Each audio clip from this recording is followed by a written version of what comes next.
Hello everyone, I am Hardik Sheta from Saraswat International Academy, Vapi.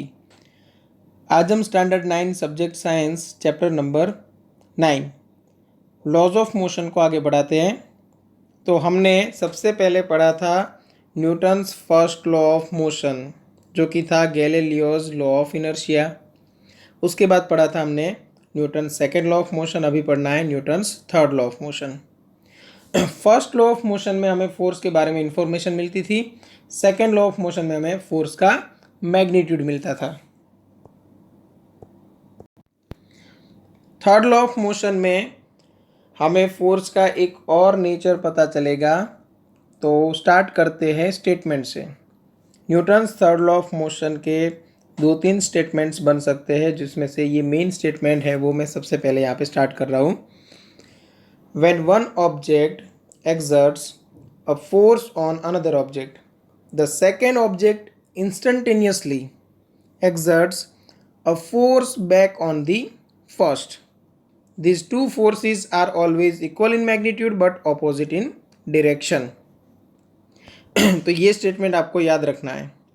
When one object exerts a force on another object, मतलब क्या कि जब एक object दूसरे object के ऊपर फोर्स लगाएगा तब the second object instantaneously exerts a force back on the first. मतलब इंस्टेंटेनियसली वर्ड क्यों यूज़ किया? क्योंकि वहाँ पे टाइम ड्यूरेशन है ही नहीं। मतलब जब भी फर्स्ट ऑब्जेक्ट सेकेंड ऑब्जेक्ट के ऊपर फोर्स लगाएगा, तुरंत सेकेंड ऑब्जेक्ट है वो फर्स्ट ऑब्जेक्ट के ऊपर भी फोर्स लगाएगा। और ये जो दोनों फोर्सेस है, मतलब force on one due to two या तो force on two due to one, ये दोनों फोर्स का मैग्नीट्यूड सेम रहेगा बट डायरेक्शन है वो ऑपोजिट रहेगी। ठीक है। सबसे बेस्ट एग्जांपल है, सपोज यहाँ पे कोई एक इंसान है और उसके हाथ में गन है, जो ओल्ड बॉलीवुड मूवीज में आती थी ना, वैसी लंबी वाली ऐसी कोई। ठीक है।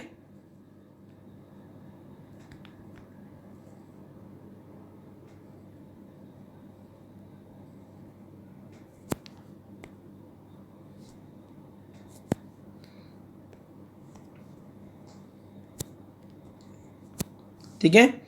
और ये गन से फायर किया। अब जो बुलेट है वो आगे की ओर जाएगी, तो बुलेट के ऊपर यहाँ पे फोर्स कौन सी डायरेक्शन में लगा? आगे की ओर।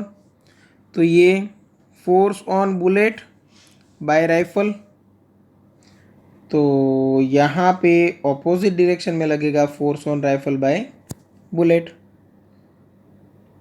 तो यहाँ पे जो ये इंसान के हाथ में गन है उसके ऊपर फोर्स लग रहा है ऑपोजिट डायरेक्शन में, इसीलिए सजेस्ट किया जाता है कि गन है उसको शोल्डर पे रखना है, ताकि जब पीछे की ओर धक्का लगे तो बॉडी के किसी पार्ट को नुकसान ना हो। सपोज आपने सामने ही पकड़ के रख दिया तो हो सकता है कि ये गन है वो आपके बॉडी को भी पीछे की ओर फोर्स लगा दे और आपको नुकसान हो सकता है। ठीक है। तो ये यहाँ पे काम करता है Newton's third law of motion. फिर सपोज रॉकेट प्रपल्शन की बात कर लेते हैं। ठीक है। सपोज ऐसा कोई रॉकेट है, आपने कहीं कहीं ना कहीं पे देखा होगा, स्पेस शटल है, उसको लॉन्च करते हैं तब क्या होता है आपको पता ही होगा शायद। ठीक है। ऐसे मतलब इंजन होते हैं और उनमें से यहाँ पे जो फ्यूल बर्न होता है उससे धुआं निकलता है, आपको पता है तो। ठीक है ना। तो यहाँ पे नीचे की ओर फोर्स लग रहा है। ठीक है। किसकी हेल्प से? तो इंजन की हेल्प से। जो नीचे की ओर एग्जॉस्ट लगा हुआ है वहाँ से मतलब जो स्टीम निकलती है वो अर्थ के ऊपर नीचे की ओर फोर्स लगाएगी।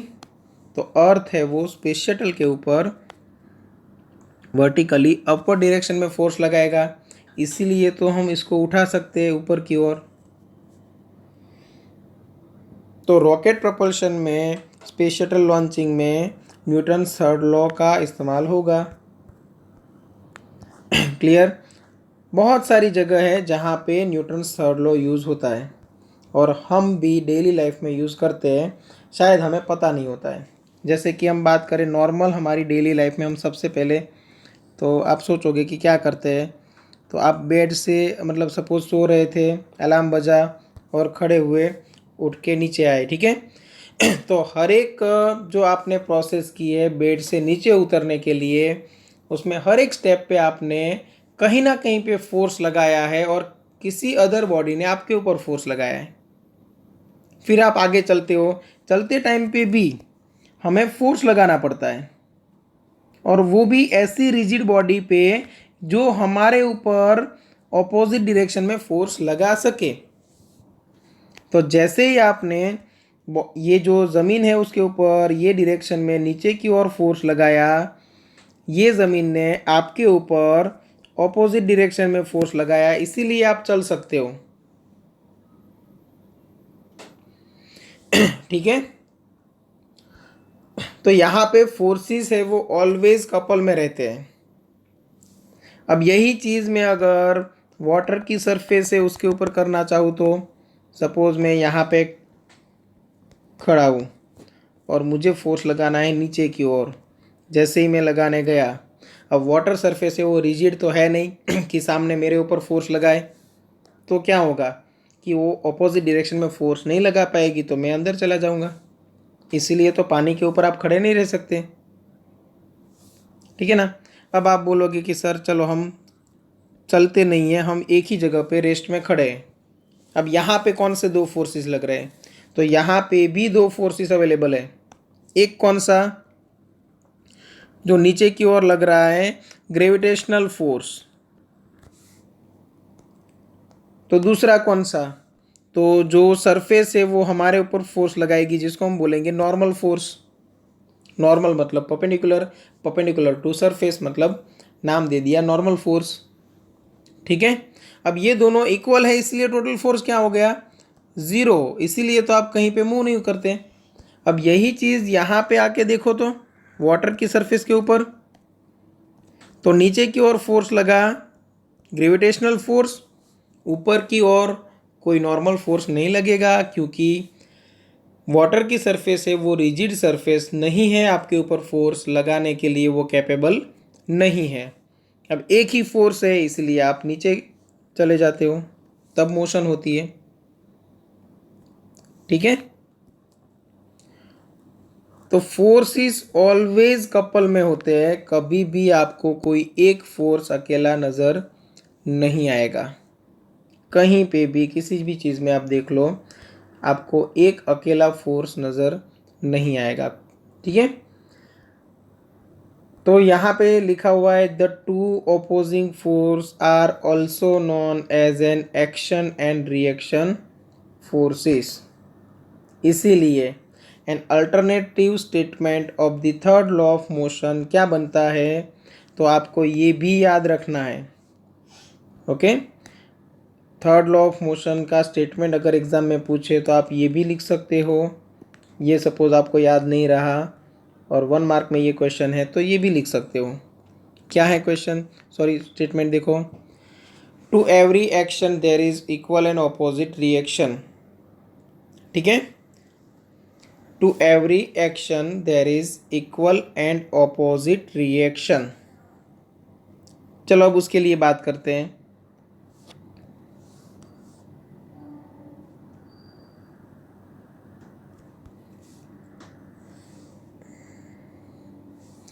कि सपोज यहाँ पे एक रिजिड वॉल है, रिजिड वर्ड उनके लिए हम यूज़ करेंगे जिनकी पोजीशन है वो चेंज नहीं हो रही है, मतलब हम जो फोर्स लगा रहे हैं उसकी इफ़ेक्ट नहीं आ रही है,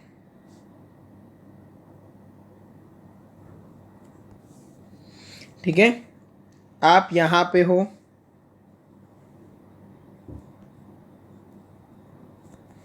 आपके हाथ में क्रिकेट बॉल है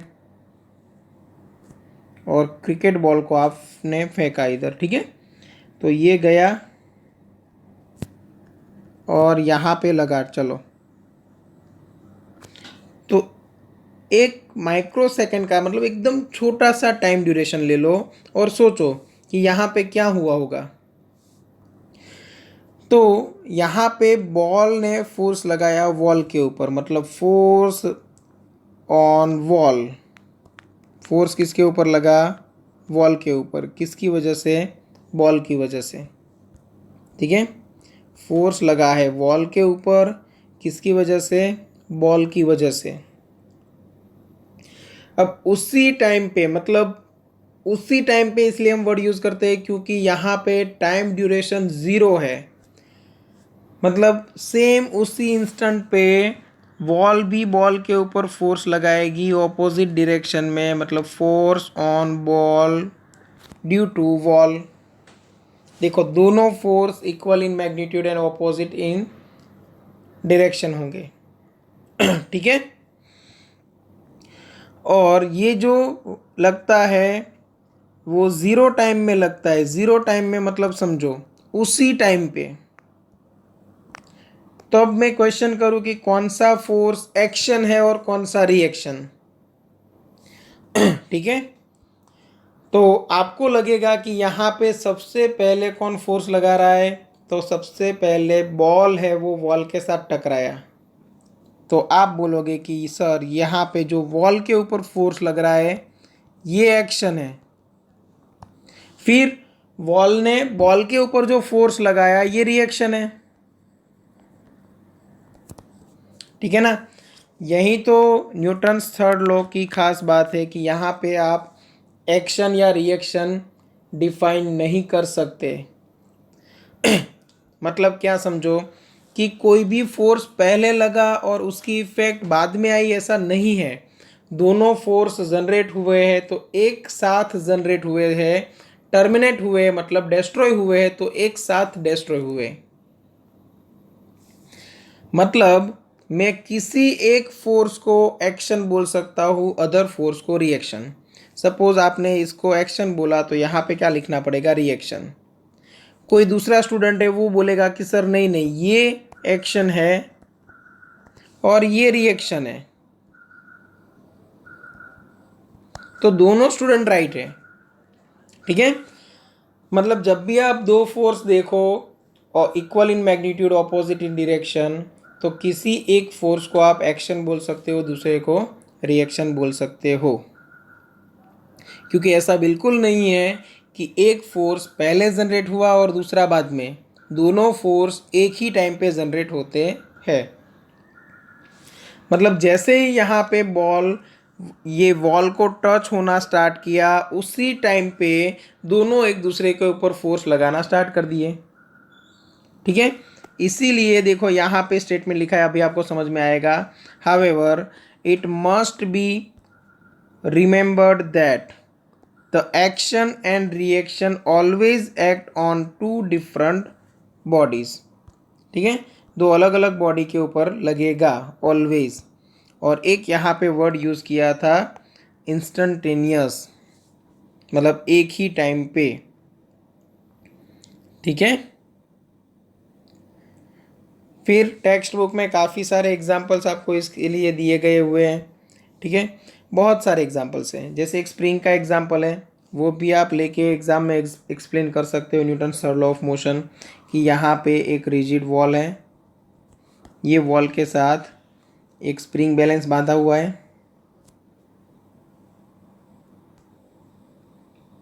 ठीक है, और यहाँ से एक दूसरा स्प्रिंग बैलेंस ले लिया।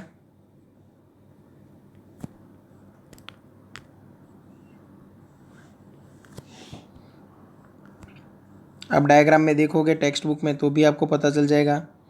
और यहाँ से आप इसको खींच रहे हो।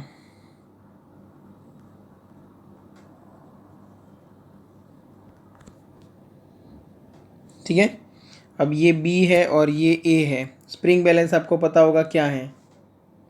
ठीक है ना, वेट मेज़र करने के लिए हम इसको यूज़ करते हैं। तो यहाँ पे हम जो फोर्स लगाएंगे इस डायरेक्शन में, तो आप दोनों ए और बी दोनों में आप रीडिंग देखोगे, तो ए में जो रीडिंग दिख रहा है वही रीडिंग किस में आपको मिलेगा? बी में मिलेगा। अब ऐसा क्यों हुआ? क्योंकि ए है उसकी वजह से बी इस तरफ खींचती है, तो बी है वो ए के ऊपर ऑपोजिट डायरेक्शन में फोर्स लगाती है। दोनों force equal in magnitude opposite direction, मतलब मैग्नीट्यूड है यहाँ पे और यहाँ पे आपको इक्वल मिलेगा। सेम ऐसा ही एक क्वेश्चन एग्जांपल आपको दिया हुआ है, a forward force on bullet and recoil of the gun. ठीक है, जो हमने पहले ही बात कर ली है। एक और एग्जांपल है, जो एक स्टूडेंट है वो एक बोट में से जंप करके बाहर निकल रहा है, तब बोट है उसकी वेलोसिटी बैकवर्ड डायरेक्शन में मतलब मूव होती है। तो वहाँ पे लिखा हुआ है as the sailor jumps in forward direction the boat moves backward. ऐसा सेम आप सपोज़ किसी मॉल में गए हो और वहाँ पे कुछ ऐसा है, और स्केटिंग ले लो, स्केटबोर्ड तो भी चलेगा। सपोज़ ये स्केटबोर्ड है और यहाँ पे आप खड़े हुए हो उसके ऊपर, ठीक है। आप जंप करके आगे की ओर जाओगे तो ये स्केटबोर्ड है वो पीछे की ओर खिसकेगा। ऐसा क्यों हुआ होगा? क्योंकि आपको आगे जाना था, तो आपको आगे जाने के लिए आपने ये जो स्केटबोर्ड है उसके ऊपर पीछे की ओर फोर्स लगाया, स्केटबोर्ड ने आपके ऊपर आगे की ओर फोर्स लगाया, तो आप है वो आगे की ओर मूव हुए ये जो स्केटिंग बोर्ड है वो पीछे की ओर मूव हुआ। ठीक है, ऐसे बहुत सारे एग्जांपल्स आप ले सकते हो। जैसे अर्थ है और यहाँ पे कोई ऑब्जेक्ट है, तो अर्थ है वो ग्रेविटेशनल फोर्स की हेल्प से वो ऑब्जेक्ट को नीचे की ओर खींचेगी और वो ऑब्जेक्ट अर्थ को ऊपर की ओर खींचने की ट्राई करेगा। दोनों force equal in magnitude, opposite in direction है।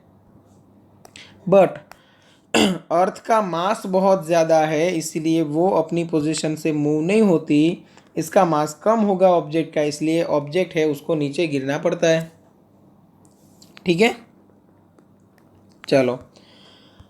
तो आपको एग्ज़ाम में अगर ये क्वेश्चन आए Newton's third law of motion, तो क्या करना है? सबसे पहले तो ये बड़ा वाला स्टेटमेंट लिखना है, उसके बाद आपको एक्सप्लेन करना है कि जो दोनों अपोजिट फोर्स है उनमें से एक को एक्शन, एक को रिएक्शन बोल सकते हैं।